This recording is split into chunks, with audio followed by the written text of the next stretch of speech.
মানুষের বিবেক বুদ্ধি কোথায় গিয়েছে? মানুষ শুধু দুনিয়া দুনিয়া নিয়ে ঘুরে বেড়াচ্ছে। দুনিয়ার পিছে মানুষ এমনিভাবে ছুটছে, দৌড়াচ্ছে। সে দুনিয়ার লোভ লালসার মধ্যে এমনভাবে সে মানুষটা মত্ত হয়ে আছে, মনে করে যে দুনিয়াই আমার সব।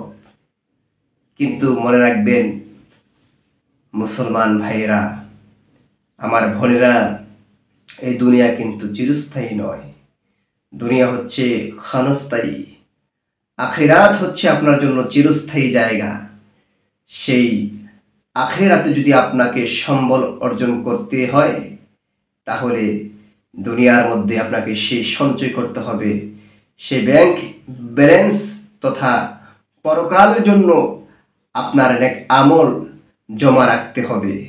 দুনিয়াতে আপনাকে দুনিয়ার জীবনের পাশাপাশি আপনাকে আল্লাহ বিধিবিধান, আল্লাহ রসুল সাল্লামের আদর্শ মোতাবেক আপনার জিন্দেগি পরিচালনা করলে তাহলেই আপনার পরকাল জগতের ব্যাংকের যে সঞ্চয়, ব্যাংক পরকাল জগতের যে ব্যালেন্স এবং ব্যাংক, সেইটা পরিপূর্ণ হবে। কারণ এই দুনিয়ার ক্ষণস্থায়ী পরে থাকলে হবে না, পরকালের সম্পদ অর্জন করতে হবে, সঞ্চয় করতে হবে, নেক আমল করতে হবে। আল্লাহ পাক সেই সম্পর্কে ইরশাদ করেছেন, ওয়াবাশশিরিল্লাযীনা আমানু ওয়া আমিলুস সালিহাত। ঈমান তাদেরকে সুসংবাদ দিয়েছেন আল্লাহ পাক, যারা ঈমান এনেছে, নেক আমল করেছে। আল্লাহ পাক রাব্বুল আলামিন তাদেরকে জান্নাতের সুসংবাদ দিয়েছেন।